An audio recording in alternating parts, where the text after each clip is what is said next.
All right, Rabbi say good morning. Good morning. Let us begin a good tavach. I hope that everyone had a beautiful and meaningful and uplifting Shabbos. It is a great schos, Baruch Hashem, to begin another week of learning together. So we are picking up, well, first we'll begin by thanking all of our sponsors for this morning share. To thank our Talmud Torah sponsor for the month of Teves, Mrs. Selma Wolf, with immense gratitude for the refuah from HaKadosh Baruch Hu, and the schus of refuah shlema for all of those in need, and the schus of our brave soldiers, and the schus of the return of all of our hostages. Our week of learning sponsors, Chazan Mark Childs of Santa Barbara, California, in appreciation for the Daf Yomi shir, and for the refuah shlema of Binyamin Yankel Ben Bela. And our Daf Yomi shir sponsor today, plus the sponsor for the pastries, Alan and Sue Meyrowitz, in memory of Sue's mother, Mindel Bas Shlomo Tadris, Zichron Livracha. We hope that in the merit of our Talmud Torah, the Neshama will have an aliyah and the family in Nechama. We dedicate Meseches Baba Kama Le'iloi Nishmas Master Sergeant Eliyahu Michal Charush. Eliyahu Michal Charush, Hashem Yikom Damo. We hope that in the merit of our Talmud Torah, HaKadosh Baruch Hu will provide an aliyah for his neshama and a nechama for his family. I want to say also, Saeed made a very beautiful suggestion that at the shir we should always dedicate our learning in the event that there were precious soldiers who fell in battle the day before, to be able to dedicate our learning Le'iloi Nishmasam. So this was a particularly difficult weekend for Klal Yisrael with the loss of 14 soldiers. So we dedicate our learning Le'iloi Nishmas Master Sergeant Eliyahu Meir Ohana, Sergeant First Class Eliasaf Shoshan, Sergeant First Class Ohad Ashur, Staff Sergeant David Bogidansky, Staff Sergeant Itamar Shemen, and Staff Sergeant Gal Hershko,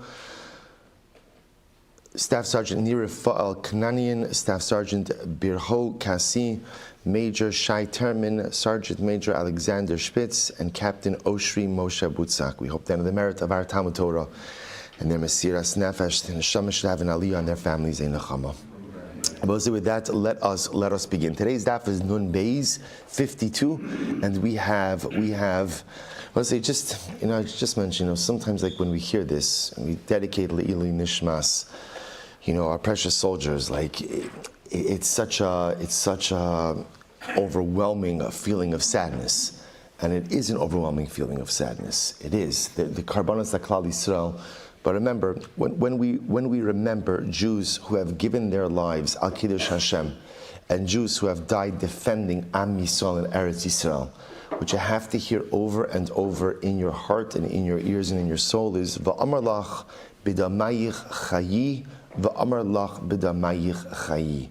When Jews give their lives al Kiddush Hashem for Am Yisrael and for Eretz Yisrael, the sacrifice is heartbreaking.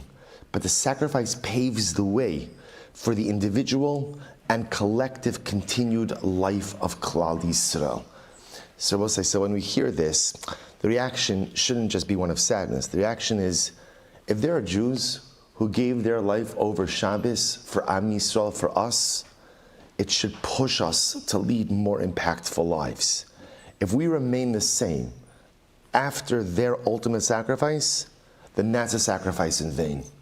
But if we recognize that people, for many of us, half our age, have died on the front lines of the war of Klal Yisrael, they gave their lives for us, for Am Yisrael. Someone gave their life for me over Shabbos. And if someone gave their life for me, that means they believe that their sacrifice is worth it, because they believe that I have a life that is worth living. Our avodah is to prove them right. Our avodah is to say to each of these precious soldiers, just like each of the precious people who were murdered al Kiddush Hashem on October 7th, if you gave your life al Kiddush Hashem ha'am va'aretz, that means you gave up your life for me. If you gave up your life for me, I pledge to you that I'm going to do something meaningful with the life I have. That's our avodah, I will say, not to krechts and not to feel sad and not to feel bad, but to do something that is worthy of their sacrifice. Maybe we zochem Yirtzeh Hashem to do so today and in the days ahead. Let's say with that, let us begin. A lot to do this week. Daf Nun Beis. That is also before I get started. Also, I just want to mention tomorrow morning. Tomorrow morning is, I know Alan called me. I said a regular Sunday schedule. There's a shir. So we have davening at 7:15, shir at 8 o'clock, and then there's a special, Monday morning legal holiday installment. Rabbi Pinchas Gross, Rabbi Penny Gross, who's one of the outstanding Rabbanim and Talmidei Chachamim here in the community, is going to be giving a little bit of a more in-depth Ian shir. There'll be an opportunity to prepare Mari Makomos sources. That'll just be for about 20 minutes, and then a shir. I forgot what the topic was. I think it's Barshal Shnei Shutzvin, joint partners in crime, the dynamics of a jointly owned pit. And Rabbi Gross is going to bring us some of the contemporary applications of that. And yes, there will be food. Right? There's breakfast. I can see some of you are looking at me like blankly. Yeah, there's breakfast. There's breakfast. Right? There's breakfast, and it's just, I'll say, just a wonderful opportunity. Sometimes we do these sugis and daf yomi, and we're blowing through them. We're just going through them so quickly. So it's nice. I'm sure most of you have off from work tomorrow. I'm probably the only person who doesn't have off from work tomorrow. Right? But just take the opportunity. Take the opportunity to spend a couple of extra minutes in the base medrash, again with chaverim, with a good breakfast, with an outstanding Talmud Chacham. Just a nice way to begin the week. I'll repost the flyer a little bit later. Good. Let's begin. Last line on Nun Aleph Amabez. Last line 51b says the Gemara. On Rabbi Shmuel ben Levi, Hamocher ba'is lechavero. A person sells a home to his friend. Top of Nun Beis 52a. Kevan shem masar lamafteach kana. So it's an interesting case. You sell your house, right? Reuven sells a house to Shimon.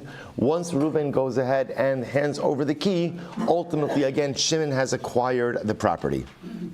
Shimon has acquired the property. Says Gemara, well, what's the case?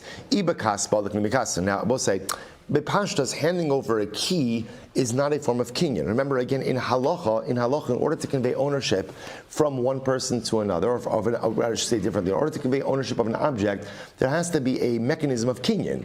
So now, okay, Reuven's selling a house to Shimon, so it's very nice that Reuven gives him the keys, but what is that? What is that? What is the actual mechanism of acquisition? So says the Gemara, Iba Kaspa, so if it's money, look at the Kaspa, then money should acquire the home. Iba Chazaka, remember what's Chazaka? Chazaka is a proprietary act, an act that demonstrates ownership. So what would be an example of Chazaka by a home? Opening and closing the door, right? Or lock, I should say better, like opening and closing and locking the door, right? Because generally only the owner goes ahead and opens. Well, I guess if you live in Baltimore, a lot of people open your door, right? But Lemaisa, right? But in general, only the owner is supposed to open the door, right? So open and close the door. So the Gemara says, if it's chazaka, then chazaka, the olim bechazaka. The Gemara says, in reality, it's chazaka. That's what's happening over here. So the Gemara says, so we'll say, in general, here's what's interesting. So if Reuven's selling his house to Shimon, so Reuven says to Shimon, okay, now Shimon, do a proprietary act, an act of ownership. Now, in general, the act of chazaka has to be preceded by a verbal command, right? Reuven says, Shimon, I'm selling you my house. Go and acquire it. The Gemara says, we'll say ultimately again. So the idea that the Gemara is conveying to us is that once Reuven hands over the keys, the act of handing over the key itself is the equivalent of saying, go and perform a proprietary act. So we'll say, so it's interesting, essentially, handing over the keys is a form of non-verbal communication. You hand it over, that's the equivalent of saying, go and perform a proprietary act. Incredible. Both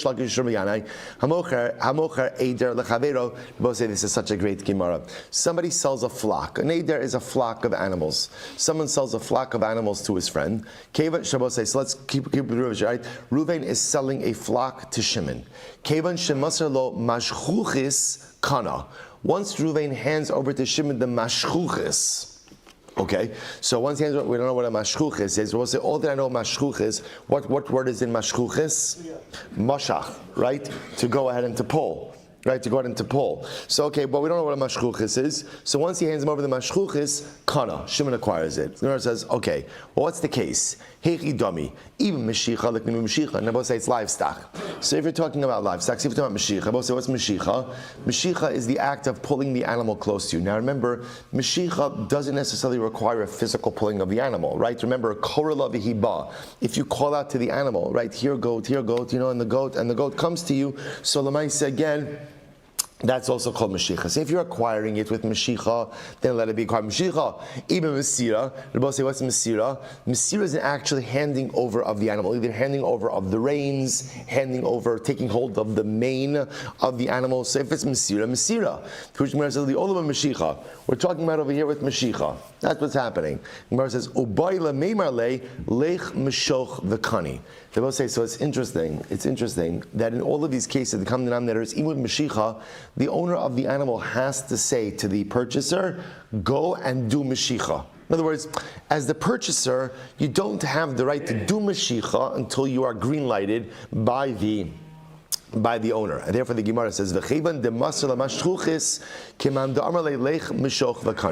once the owner gives over to the purchaser the mashchuchis, giving over of the mashchuchis is the equivalent of the owner saying, go and do Mashicha. Now, I'll say this is all great. Only one small outstanding issue, which is my mashchuchis. What is a mashchuchis? So the Rebbe says incredible. Hacha targimu karkashta. So we'll say some explain it as a bell. Rashi says garsin on zug shemekarkish balifnei ha'eder v'holech kula achrav. So apparently there's like a bell that when you would ring it, the herd would come following. So some say again. So that's the mashchuchis. So therefore, I both say. So to put this together, Reuven's selling his flock, his herd, to Shimon. He hands over the bell to Shimon. Now Shimon rings the bell. What happens when he rings the bell? The herd comes forward. That's Mashicha. But the idea being is, even though normally Reuven would have to say to Shimon, go and do Mashicha, the act of handing over the bell is in essence the statement of go and do Mashicha. Okay. Rabbi Yaakov says, no, that's not Mashchuchis. Mashchuchis is Iza de Azla Bereish Idra. Shabbat said this is incredible. So the Mashchuchis is the goat that walks at the head of the herd. Walked out, supposed to look at Rashi. Iza da azla barish azla. It's in those short lines, about 5 lines in. Iza da azla barish adra. Rashi says, yesh tabala there is charif. So every herd has the A student goat, right? This is like the alpha goat, right? And so this is the alpha goat. So what happens? Yesh tabala there is charif.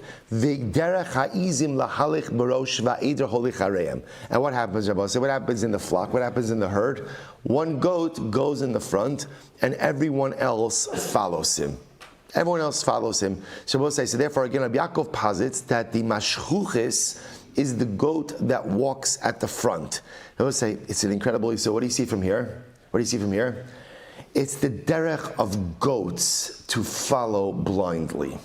It's the derech of goats. That's what goats do, right? A goat goes ahead and walks in the front, right? And the alpha goat is there, and everyone else follows behind.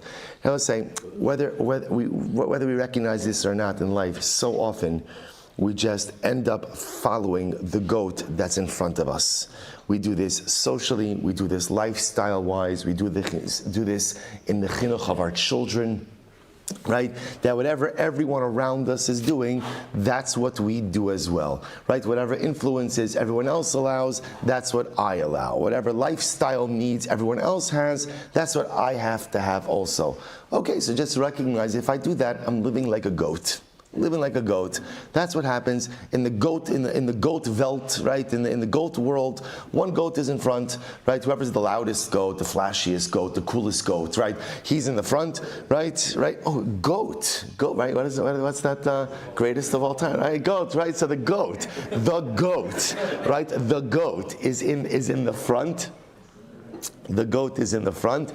And what happens? And everyone else just simply follows behind. Again, works for goats, certainly should try to be avoided ultimately again for mankind. So the Gemara says, Kididarish hu Galila alei Rav Chisda. Rabbi says incredible. There was a certain Galilean who went ahead and darshan by Rav Chisda, and he said as follows: Kad rogiz raya al ana. Avid linagdas samusa.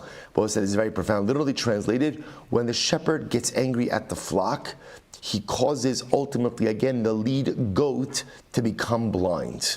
Then I both say, now what happens when the lead goat becomes blind? The lead goat ultimately falls into a pit, and guess what?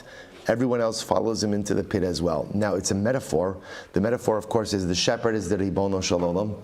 The flock ultimately is Klal Yisrael, and the lead goat is leadership. Very profound Gemara will say this. When the Ribono Shel Olam gets upset at HaKadosh Baruch Hu, what he does is he provides us with blind leaders.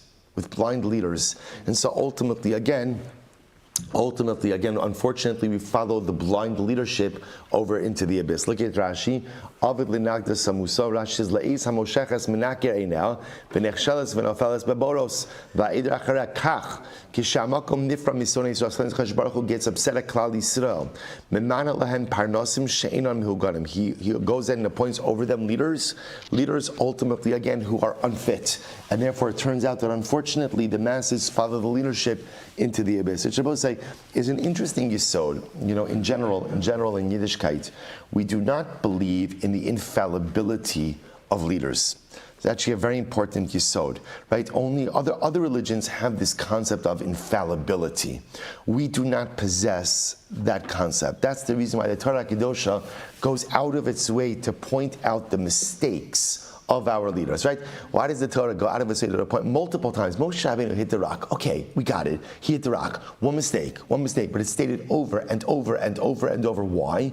Because you should know that even the greatest man who ever lived, right? I would call Moshe Rabbeinu the goat, but that would be inappropriate, right? Even Moshe, right? Even the great, right? Even the greatest man who ever lived, the only person in the history of mankind to ever speak to HaKadosh Baruch Hu, panim upon him, made mistakes. That's the lesson that the Torah wants us to understand, which is why sometimes we see like great people do things that's not good, and like it causes like this crisis in leadership. Great people and leaders are people too, so they're going to sometimes say things that are not correct, and they're going to sometimes do things that are not correct. Why? Because they're humans. If Moshe Rabbeinu made a mistake, you think our contemporary leadership is not going to make mistakes? Our avod is to recognize that even sometimes when leaders make mistakes, they're still great people, and they're still capable of providing dynamic and incredible leadership, even with all of those mistakes. But we also have to be in tune to recognize when those mistakes are being made, and also remember again, how do you judge when a leader is making a mistake, right? Who's making that judgment? Who's making that decision, right? Who's the decisor, ultimately, again, of what's... So these are all complicated things, but just to point out that sometimes even great people make mistakes, and it's important for us. Now here the Gemara is actually talking about something even more dramatic, which is something that HaKadosh Baruch Hu is upset with the klal. He dafka provides bad leadership as a punishment ultimately for the people, which I will say sometimes is a very scary statement also. I think we see this a lot, like when we look at like world leadership, like global leadership, and sometimes how it looks like there's such a lack of like moral leadership, and there's such a lack of upstanding people. Sometimes it's important for us, the constituents, to do a little bit of cheshbon nefesh. Leadership is a reflection of the constituents. It's very important to understand. And sometimes when there's a lack of leadership, it's not a failure in leadership. Sometimes it's a failure in the flock. Important for us to go ahead and do cheshbon nefesh when we feel, either on a communal level or on a global level, that we lack the right kind of leadership. Sometimes it's not the fault of the leaders. Sometimes it requires us to up our game just a little bit more. Mishnah. Okay, Kisa Arisha. I'm going to say back to bar. This is great stuff, by the way. I'm just giving you coming attractions. Great stuff. Kisa Arishon. So we'll say a lot of great cases over here. This, by the way, this Gemara, this sugya is going to be the topic for tomorrow's show with Rabbi Gross. I'll say, so just, I'm telling you, if you could come after you finish opening presents, if you could come. Kisa Rishon. Again, everybody, we're pluralistic, right? So one says as follows. So Kisa Harishon, Uba Sheni Matzah Megula. So we'll say, now listen to this. So let's go weiter. So you cover the pit. Kisa will say, so now this is talking about over here, right? So Reuven went ahead and covered the pit. Uba Sheni Matzah Megula. Now we'll say, now over here, Shimon comes along, and Shimon finds that the pit is open. The pit is open. V'lo kisa hasheni. Now we'll say, we'll discuss exactly what the dynamics of this case are. And now what happens? Shimon doesn't go ahead and cover it. So we'll say, so again, Reuven covered the pit. Something happened. We don't know when, we don't know how, we don't know what. Shimon comes along, finds the pit uncovered. Right? Shimon doesn't remedy the situation. What's the halacha? Chayiv. Shimon's chayiv. Shimon's going to be chayiv. So the Gemara says, Kiso karai v'nafal kisal karai. So that's case one. Next case, Kiso karai, Reuven went ahead and covered the pit appropriately. V'nafal socho shar or chamar. And then I will say what happened. So Reuven did the correct job in covering the pit. This sounds like despite that, an ox or a donkey falls in. So what's halacha? Pater. Ultimately, Reuven is pater. Why is Reuven pater? Just because he did his job. Right? He did what he was supposed to do. Lo Kiso karai v'nafal socho shar chamar. If Reuven didn't cover the pit appropriately and the animal fell in and died, so Reuven is going to be chayiv. So we'll say next case. This is actually going to be more in Tuesday's daf. Monday's daf. Nafal of mikala kriya chayiv. We'll say if sounds like what's happening over here is Reuven's in the pit, he's digging the pit, and as a result of the sound of digging the pit, the animal gets startled and falls forward. Chayiv, Reuven's going to be chayiv. The acharov, if the animal gets started and falls backwards and falls into the pit and dies, the acharov mikala kriya pater. Okay. Nafal socho shar v'kelav v'nishtabru. But see what happens if a shar is carrying utensils, falls into the pit, and the utensils break. Shar is okay, but the utensils break. Chamor v'kelav v'niskaru, or a donkey falls in, also laden with utensils, and the utensils rip. Chayiv. Chayiv ala behema upater ala kelim. Ultimately, again, you're chayiv for damage to the animal, but pater for the kelim. Also, we've seen this many times before. Nafal l'socho. So we'll say, now why is that? Because remember again, for bar, you're only chayiv for adam and behema. Damage is done to people and to animals. You are pater on kelim. We'll discuss the drasha for that in the sugya. Nafal l'socho shar cheresh shotev v'katan chayiv. So we'll say this is interesting. If the shar, now both say here, this is not talking about a shar that belongs to a cheresh shota v'katan. Rather, it's talking about a shar that is a cheresh shota v'katan. Very interesting. What happens if the shar itself is deaf and mute? Again, how exactly you're gauging this, right? Can you imagine? And my shar is so uncommunicative. I just wish he would tell me how he's really feeling, So we'll see exactly what these cases are. So cheresh shar shota v'katan chayiv bein obas eved o ama pater. Ultimately, again, if ultimately the bar does damage, or you have a bein obas. Bein obas means a katan. These are people now, right? People, a bein or a bas. Ultimately, again, or an amma, or an eved, or an amma, pater, ultimately you're exempt. Again, I will say we'll define the parameters of all of those cases. So I will say, so now let's analyze the first case in the Mishnah. So in the first case of the Mishnah, so remember again, what do we have? We have ultimately, again, Reuven and Shimon, right? So Reuven covered the pit. Something subsequently happened. Shimon came upon the pit, and Shimon finds the pit uncovered. So what's the halacha? Rabbi say, what's the halacha? And now Shimon doesn't cover it. So the halacha is that Shimon now assumes liability for the bar. Shimon assumes liability for the bar. So we'll say, so now here's what's interesting. So the Gemara asks, V'rishon ad emas mifter. Now we'll say, here's the interesting shaila. So now what it sounds like is Reuven has no liability. So the question is, how long does Reuven's lack of liability continue for? Look at Rashi for just a moment. Rashi is in the intermediate wide lines. V'rishon emas miftar heicha debar sheni v'nishtamish bo v'lo kiso ad emas ramya kula chiyuva asheni v'rishon pater. So both say, so now here's what the Mishnah teaches me. The Mishnah teaches me Reuven covered the pit, right? So he did his job. Something happened. We'll discuss what happened. Something happened. The covering is no longer there. Shimon sees the pit is uncovered. Shimon fails to cover it. So now liability shifts to Shimon. Now the Gemara essentially asks is, how long does Shimon have sole liability? In other words, Reuven was the owner of this pit, right? So how long does Shimon have sole liability? But I will say, I'll point out over here, the way the Rambam frames this case is that this is a case of a bar shel shnei shutfin.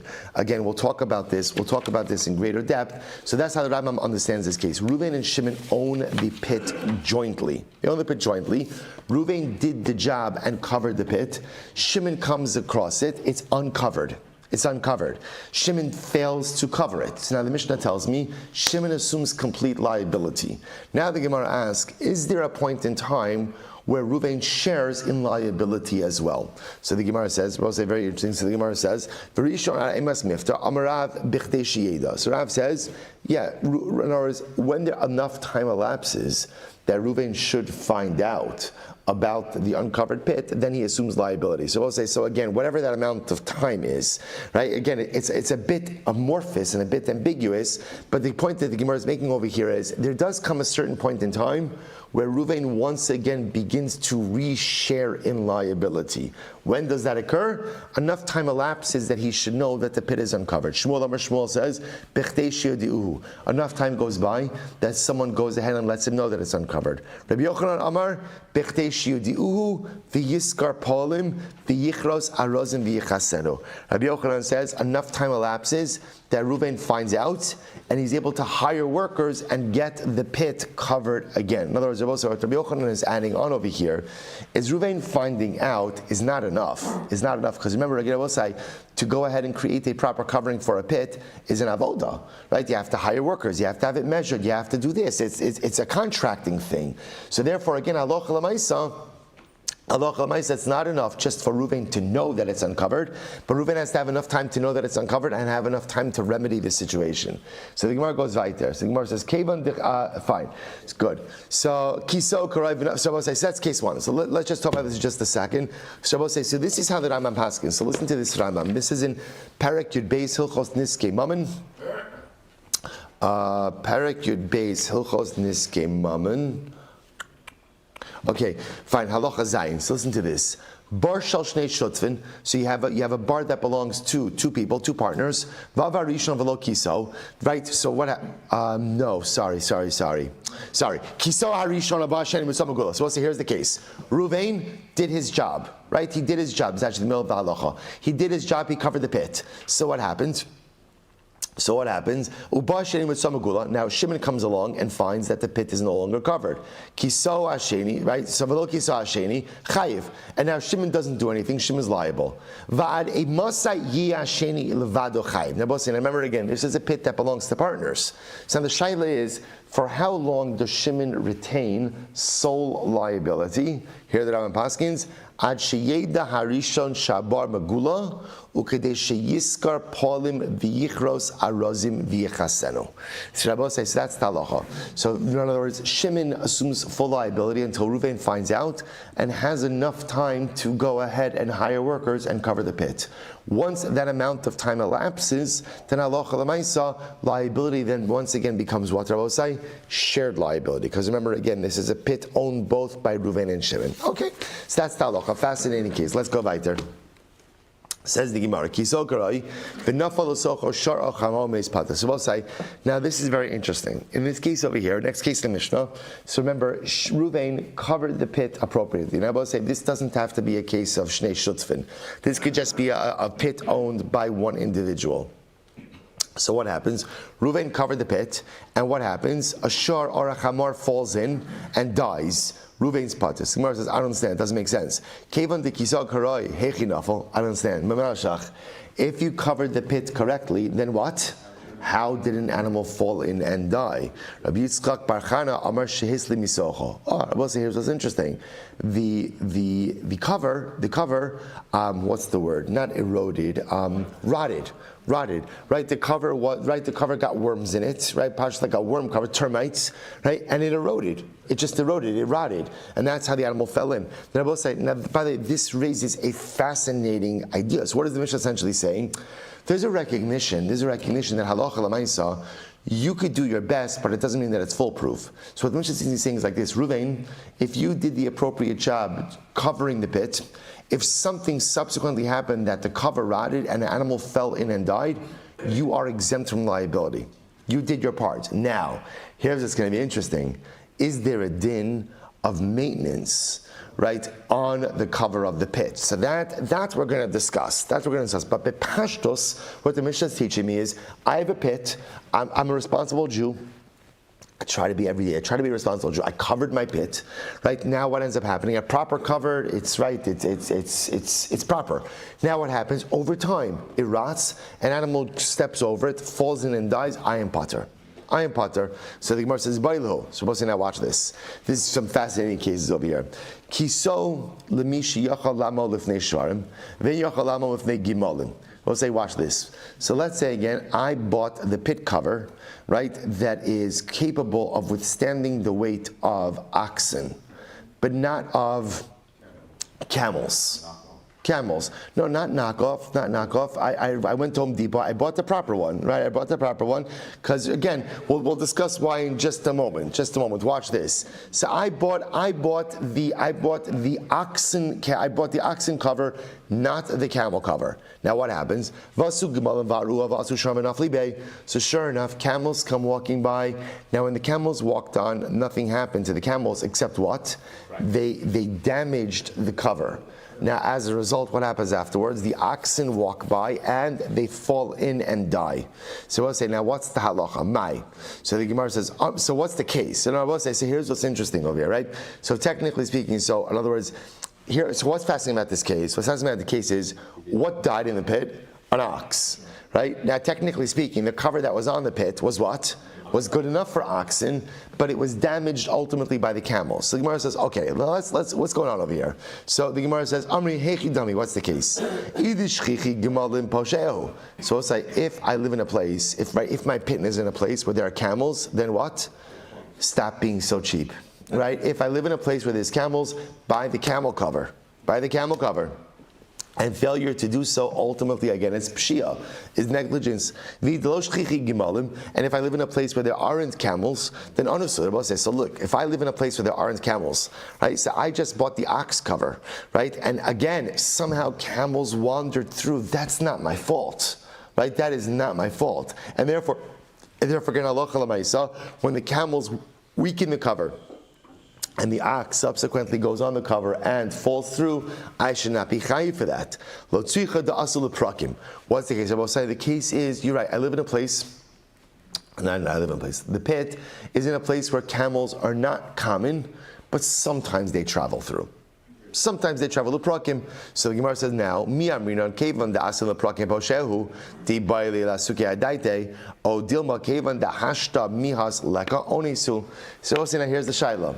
Essentially, when safeguarding my pit, do I just have to deal with what is the normative reality, or do I have to deal with what is the possible reality? So that's really the shaila. So do we say, listen, so we'll say, here's according to this Gemara, according to everyone, if you live in a place, right, or if the pit is in a place where there are never camels, then what's the halacha? I am not obligated to safeguard the bar for camels, only for oxen. The issue over here is that the pit is in a place where sometimes there are camels, but it's infrequent, it's uncommon. But does it happen? It's happened. So says, now here's the shaila. Am I obligated to safeguard the pit against the rare possibility of camels, and therefore failure to do so is considered to be negligence, or not? Or no, I'm obligated to safeguard my pit in a way that's normal. That's normal. What's normal? Normal is oxen. Normal does not require safeguarding against camels. That's the shaila. So Gemara says as follows. So Gemara says, Tashma, let's analyze. Kiso karai. So we learned if you covered your pit in the appropriate way and the shar fell into it, shar chamar, umeis pater, and ultimately again, so if you safeguarded your pit in the appropriate way and the shar chamar falls in, you're pater. Seichi dami, what's the case? What's the case? Heichi dami. So I'll say, if you say that the pit cover is proper for oxen and proper for camels, how did it fall in to begin with? Rather, we'll say, it must be that what? It must be that halacha l'maisa, again, it's appropriate for shvarim, for oxen, amud beis, v'lo karai l'gmalin, and it's not fit for camels. So the Gemara says, "V'isa." Okay, so let's analyze this. We'll say, first of all, special welcome to Benayo, who's joining us again, the youngest member of our shir this morning. Baruch Hashem. Chavra, can you imagine? Benayo, how old are you? 11. Chavra, can you imagine what we would be in life? I should say what I would be in life if, like, I was 11 years old, spending Sunday mornings learning Baba Kama. Oh my gosh. Well, all right, great things in store for this young man. And you'll be able to say, I remember when he was a kid, steiging in Shir on Sunday morning. Incredible. All right, see, that's the beautiful hope of Klal Yisrael right there. Incredible. So the Gemara says as follows. So the Gemara says, here we go. The Gemara says, so what's the case? So if we're talking about a situation where ultimately, again, there are camels around, right? Amai pater posheahu. So we'll say ultimately again, and again, if I'm mentioning that table, I also want to wish happy birthday to Yoni Frager. So again, right over there, Mazel Tov Yoni, Mazel Tov Yoni, I may have asked him Shalom Tovos. So the Gemara says as follows, the idishchichi gimalim. So ultimately, again, if halacha l'maisa, again, there are camels around, so the Gemara says, "Amai potter." So then, ultimately, again, why should I be potter? Poshehu v'idalosh chichi gimalim. And if at the end of the day there are no camels, so pshita onasu. We'll say then ultimately he's an ones. Elalav da'asyan leprakim. So we'll say rather it must be that what? Sometimes there are camels. Normally there's not camel traffic, right? But episodically it does occur. Va'asu gimal and var'ua. So what happened? Camels walked over the pit cover. They weakened it. Va'asu shvarim v'naflube. And then the oxen came in and they fell in. The katani potter. And I will say, yet what do we see? Potter. So what do you see from here? So what do you see from here? What you see from here is that halacha l'maisa, when covering a pit, you're only obligated to cover it in a way that deals with normative realities, not episodic realities. Kevan dahashtaleka anusu. So since now it's not normal ultimately again for there to be camels, therefore halacha l'maisa, even though it's possible that once in a while there is a camel, you're not obligated to safeguard that. Amri lo, no, that's not what we're saying at all. In reality, ultimately again, you should have to, if camels sometimes do traverse this area, you are obligated to put in a camel-proof cover. So the Gemara says, so Leolim Karai L'Sharon Karai L'Gmalim V'Dikakashi L'Cha Hechinafel. I see. I'll say 1 second. So I'll say, if the cover was strong enough for camels and strong enough for oxen, so how did anything fall through? Rabbi Yitzchak Bar Chana Sheslim. So we'll say second wide line. No, we'll say because remember it rotted. It rotted. So in other words, the Gemara is suggesting maybe the casing, maybe the halacha is that it will say when putting on a pit cover, you are obligated to ensure that that pit cover could withstand whatever kind of animal traffic comes, whether it's regular traffic or infrequent traffic. So if there are camels that sometimes traverse the area, you are obligated to make sure that the cover is strong enough to withstand the weight of camels. I said if that's the case, that you have such a foolproof cover, then how did the animal fall through? It rotted. It rotted. And I will say once again, so what's the halacha reinforcing? That if you cover the pit in the appropriate way, and then it subsequently rots, and the animal falls through, you're not liable. Again, we're going to still qualify the scope of that halacha, but that seems to be what's happening over and over. We'll say second of the widest lines. So Tashma, lo kisal karai v'nafalasocho shara chamar, if you didn't cover the pit in the right way, and an animal fell in and died, chayiv, you're chayiv. Okay, what's the case? If the cover is not usable, it doesn't protect oxen or camels, so pshita, right? So pshita, remember the chayiv. So we'll say obviously that means you didn't do a sufficient job in covering your pit. If you didn't do a sufficient job in covering your pit and an animal falls in, of course you're going to be chayiv. Rather, we'll say it must be a case of what? Where you covered the pit and it was good for oxen but not good for camels. So once again, what's the case? Say if you live in a place where camels are frequent, then failure to cover the pit with a camel-proof cover is pshia's negligence. And if there are no camels in the area, anasu, then I will say that's an extenuating circumstance. Of course, that shouldn't be liable. Elalav, the asyan leprakim. Rather, I will say, what's the case? The case is where normally there's no camel traffic, but sometimes there is camel traffic. So what happens? And camels came along, walked over the pit cover. What do I keep on? What's the right word? Weakened it. Then subsequently oxen walked over it, and ox walked over it and fell in. Vekatani chayiv.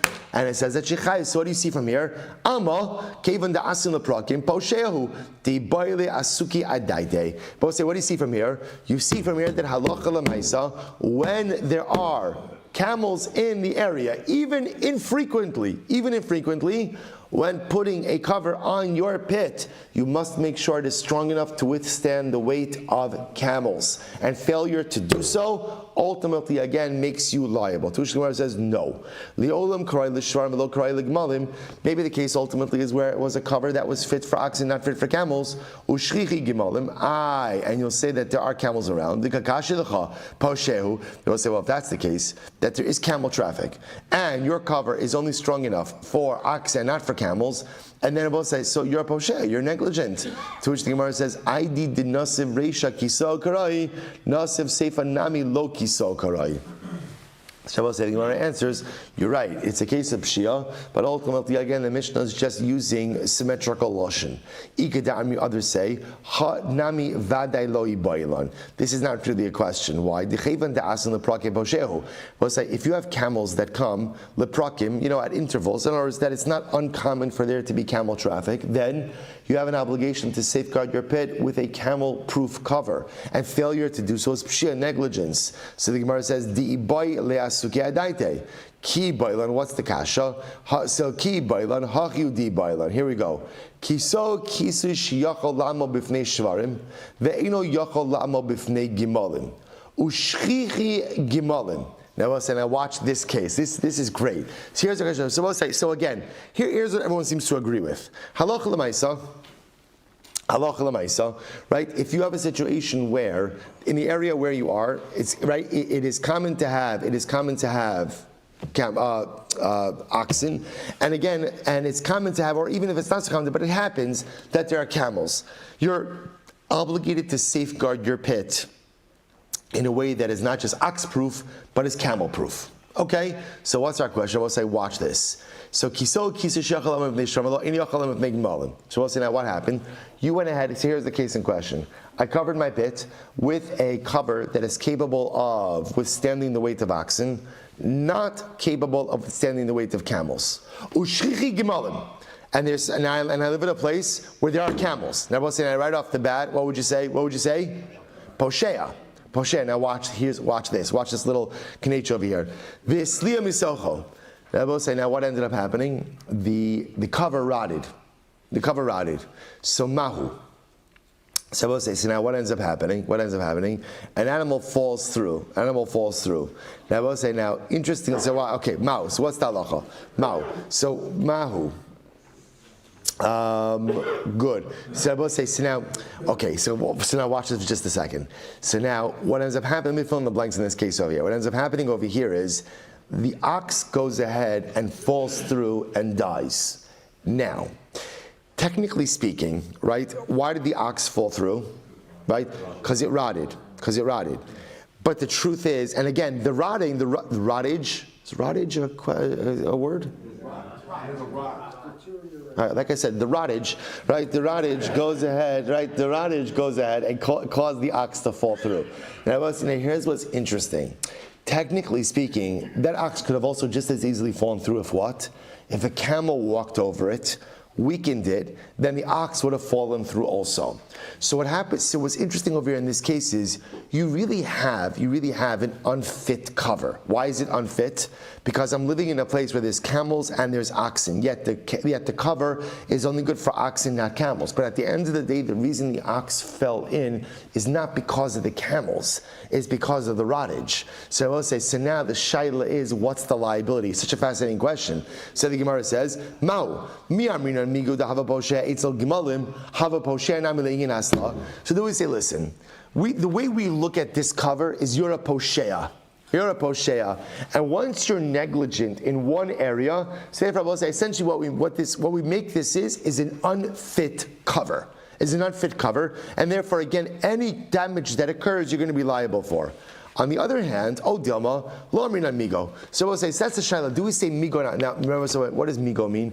Migo means like, since this, then that. So we'll say, here what the shaila is, really what it's a din almost is like, do we look at the cheftza, do we look at the object of this cover as being an unfit cover? Since it can't withstand camels, and this is an area of high camel traffic, so therefore again, this is an unfit cover, and therefore again, you're a posheya. So whatever happens to the ox, you are going to be responsible, or no. In other words, had the camel walked on it, and then ultimately again weakened it, and the ox folded to afterwards, fine. But that's not the case. Here, this was a case of rottage. And in general, as we spoke about, when you go ahead and you put down a cover, you're generally not liable for any subsequent rot which sets in upon the cover. Such a good kasha, no? Such a good case. So the Gemara says, Tashma, let's analyze. So, if you covered your pit in the right way, and a shar chamra falls in, umeis, and the animal dies, pater. The case was where, the case over there was, you covered it appropriately, and then it rotted. So the Gemara says, hey Chidami, what's the case? Ilema karai l'sharon karai l'gimalim this liyamisocha pshita depater mahavel l'mavet. Suppose you're talking about a case where you covered the pit, and the cover is good for chamar, gamal, and then it just rotted. So I will say, of course you're not going to be chayav. In other words, I will say that's the paradigmatic case of ones. In other words, you did your job, you covered it appropriately. Of course you won't be ones. Elalav, listen to this. Rather, it must be the case of karai l'shvarim v'lo karai l'gimalim. It must be a case of where the cover was good for oxen and not good for camels. Ushchichi gemalim, but yet there's high camel traffic or common camel traffic, vehesli misocho, but yet again the cover rotted, and that's why the ox subsequently falls through and dies. The katani pater, and yet we learned that it's pater. What do you see from here? Alma lo amrinan migo da havi poshel in gemalim havi poshel in asla. So I'll say, what do you see from here? We don't see that once you're negligent for camels, that we make you like negligent in general for everything that occurs with this cover. So I'll say that's the right thing. Lo, not necessarily. Olim karay ligmalim ukray l'shvarim. The case could very well be where halacha l'maisa, the cover itself is fit for camels and fit for oxen. So we'll say, so therefore again, this is highest level cover. And what's the case? This liyamisocho, it rotted. Now the Gemara says, now if it rotted, now obviously I'm going to be pater. What else? The Gemara says, I say you would say that halacha l'maisa, if it rotted, of course I'm going to be pater. What else should I do? To which the Gemara says, I'll tell you what else. Let's say one might have thought that maybe even after putting the cover there, you're obligated to say menakesh literally means to knock on it. In other words, we'll say maybe there is a din of upkeep. Kamash malan, the Gemara seems to say kamash malan, that there is no din of upkeep, which Rabbi say is fascinating. It's fascinating. So again, we'll have to see halacha l'maisa. That's true, but I will say what the Gemara seems to be saying over here is that once you covered that pit and you know that you've covered it, again, I will say in a responsible way. Now remember, what's the definition of a responsible cover? What is the definition of a responsible cover? What's the definition? It depends. Right? What does it depend on?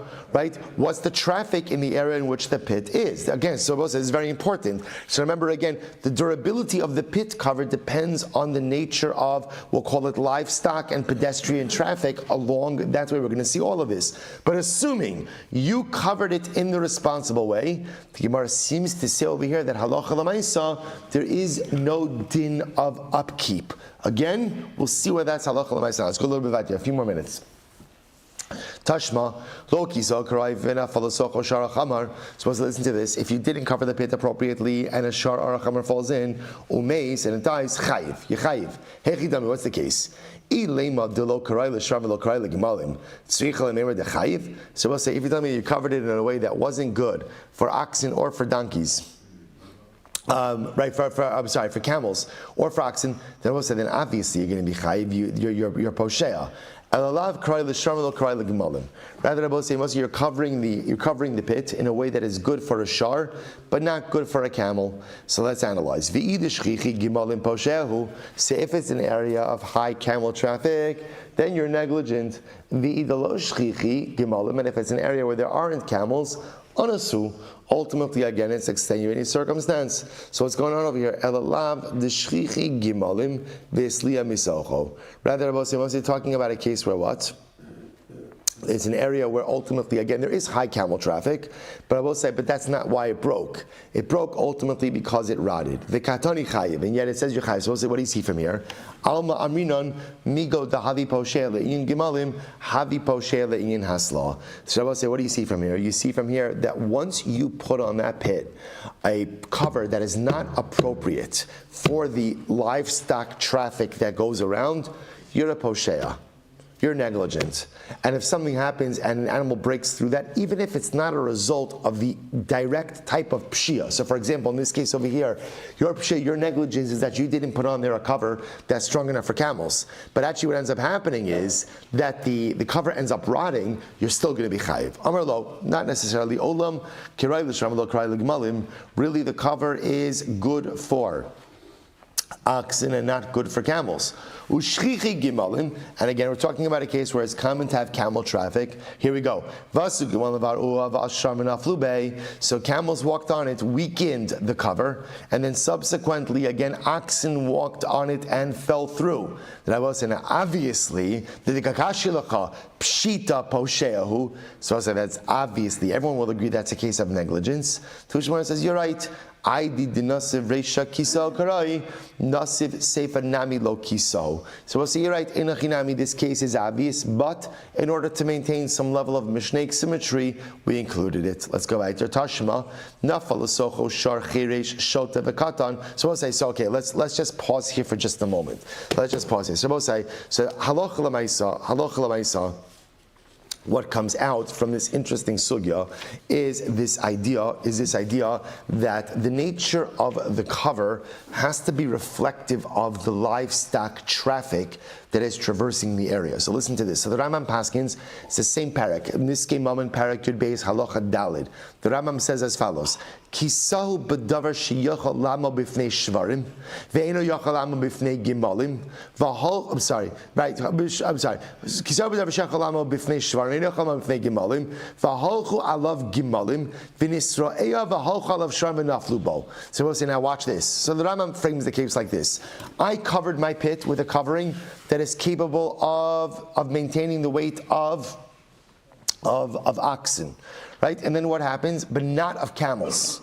Camels walked over it, weakened it. Afterwards, what happens? Oxen walk over it and fall through. What's the halacha? So I'm saying very simply, Im ein hagimalim mitzuyim ba'osam makom, harei ze pater mipnei sheza ones. If halacha l'maisa, it is uncommon, right? If there's no camels in the area, it's uncommon for camels to be in the area, then I'm an ones. Then that's not my responsibility. V'im yavou sham gimalim afilu leprakim, harei ze chayiv. But I will say, if halacha l'maisa, camels come, they're even episodically, I'm going to be chayiv. So therefore, I will say, the way the Rambam Paskins, and again, this is intuitive. So again, if I live in a place, so I will say, if I dig a pit in Baltimore, right, and I go ahead and I cover it, I do not have to put a cover that is capable of maintaining the weight of camels. Why? There are no camels here. And I want to say, but let's say now there's a traveling circus and it comes through, that's an ones. That's an ones. But you go ahead and you dig a pit, by in Gedi in Eretz Yisrael, right? So now I make it strong enough for Shram, but not forgotten. No. So there, even though maybe there's not a lot of camels there, because it's possible that camels come there episodically, you're chayiv to create a covering that is able to maintain the weight of any livestock that has the possibility of coming there, even if it's infrequently. Incredible. And I will say, now the one part that the Rambam does not cover over here is the obligation ultimately again to maintain it. We'll come back. So we'll say, so two major pieces of halacha that comes out over here. Number one, if you have a bar that is owned by two partners, right? Partner A, Ruvain, covered the pit appropriately, and now partner B comes along and finds it uncovered, doesn't cover it. Partner B assumes full responsibility for the pit. Until when? Until enough time elapses that partner A is able to find out that the pit is uncovered and contract the necessary workers to cover the pit. At that point in time, if that amount of time elapses and partner A did not take the necessary steps, then what? They once again go back to a state of shared liability. Shared liability, that's halacha 1. Halacha 2, when fashioning a cover for your pit, halacha l'maisa, the pit cover has to be strong enough to maintain the weight of what is the commonly found livestock traversing the area. But if it turns out that a type of animal which never comes in the area, now is suddenly in that area, and that animal either breaks through and dies or weakens it, so subsequently another animal breaks through and dies, that's an ones, that's an extenuating circumstance for which you will not be chayav. We'll stop over for today. We'll pick up with this tashma because it's the new case. It's the deaf-mute animal. And we'll get to that tomorrow. Bosai? Wow, what a start to the week. Shkoyach. All right, Chevron Zoom, have a great day, everyone. Good morning. Two quick things. One is that there may be a reason to translate the Hidliah as worms. And the reason I say that is that grotesque Kohanim. Well, it is one. In other words, to What I'm us. saying is that it was translated as rotting. No, but I'm saying, but the worms cause the rot. In other words,